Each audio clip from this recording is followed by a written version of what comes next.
नमस्कार मु निवेदिता वेलकम करुच्ची ओडिया यूट्यूब चैनल को। जेहेतु आज गोटे मु रोसई रेसिपी देखा पोई आलू चुंगुड़ी तरकारी। आज बुधवार थिला बापा को कहली जाओ बापा तुम्हें किसी चुंगुड़ी गीति आसब नहीं आसब बजार घरे पोई अच्छी मु किसी रेसिपी बनईदेवी। बापा बड़ बड़ चुंगुड़ी गीति आसिले चुंगुड़ी आसला मुझे बाछीदेली हलदी काठुआ पकईदेली पकई सारापर चुंगुड़ी की लाल करी भाजीदेली तापर पोई आलू काटिली पोई आलू काटी सारापर ताकू कौन कली रखीदेली रखीदेकी तापर मु मसला सजाड़ी मसला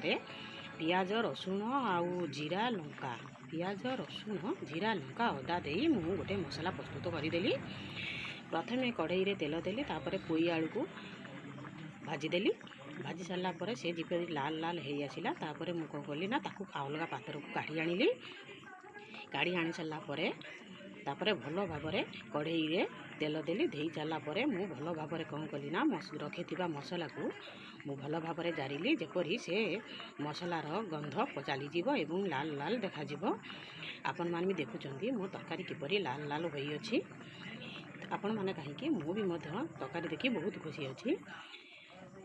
मसला कषि सारापर जो रखी थी जो पोई आलू को ताकू कौन कली ना मसला हो गला ताकू मु मसला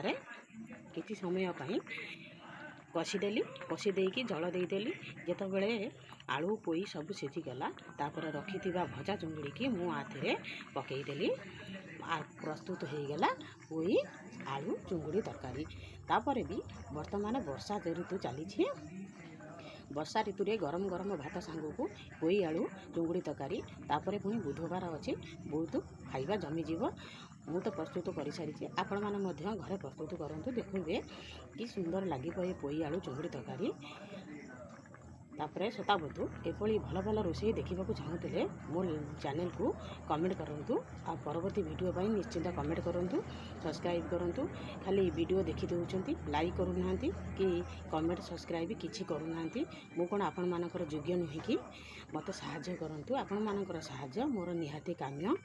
मु आपण मानक परि जणे भौणी मते पर भावेनि सबुबले निजे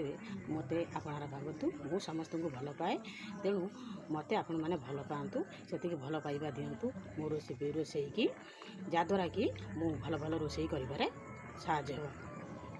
सहयोग पाइबी एवं आउ कि रोसई देखिले आपण मानक बहुत भल लगे तार कमेंट निश्चय कहतु। रोची धन्यवाद।